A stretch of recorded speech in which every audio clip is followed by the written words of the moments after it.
Ever wondered about the story behind the giant country with the famous maple leaf? Let's dive into the fascinating history of Canada. First off, where did the name Canada even come from? Believe it or not, it started with a simple misunderstanding. Back in 1535, French explorer Jacques Cartier met two Indigenous youths. He asked them for directions, and they pointed him toward Kanata. In their Huron-Iroquoian language, Kanata just meant village or settlement. They were likely talking about the area that is now Quebec City, but Cartier thought Kanata was the name for the entire land. The name stuck, and by the 1550s, maps started showing Canada for the huge territory north of the Gulf of St. Lawrence. From a single village to the world's second largest country, talk about a promotion. Now, let's talk about that iconic flag. The Canadian flag is one of the most recognized symbols in the world, but it's surprisingly young. It was only adopted in 1965. The maple leaf, however, has been a symbol of the land since the 1700s.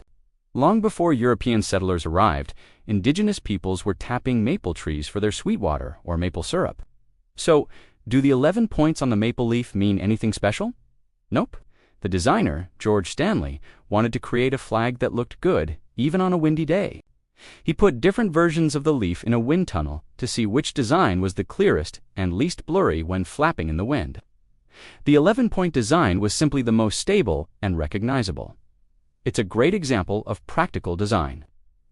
And what about the colors? The red and white were declared Canada's official colors way back in 1921 by King George V.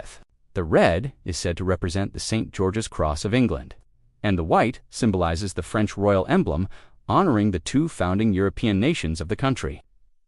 Now, for some really cool facts you might not know about the Great White North.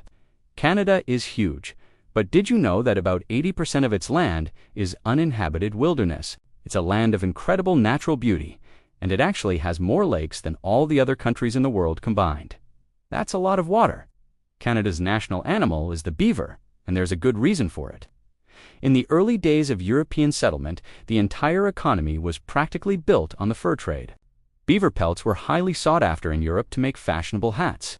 So, this hard-working rodent played a huge role in the country's history. Another defining feature of Canada is that it's officially bilingual. It has two official languages, English and French. If you ever visit, you'll see this everywhere. Just pick up a cereal box, a shampoo bottle, or look at a road sign. Everything is written in both languages.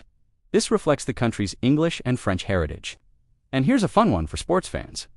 Basketball wasn't invented in the US. It was actually invented by a Canadian. In 1891, a man named James Naismith came up with the game while working in Massachusetts. So next time you're watching a game, you can thank Canada for it. To wrap things up with some fast facts. The capital of Canada is Ottawa, not Toronto or Vancouver, as many people think. The country's official motto is Mare usque ad mare, which is Latin for from sea to sea. This is because Canada stretches from the Atlantic Ocean in the east to the Pacific Ocean in the west, and it even touches the Arctic Ocean in the north. And if you get hungry thinking about Canada, you have to try poutine.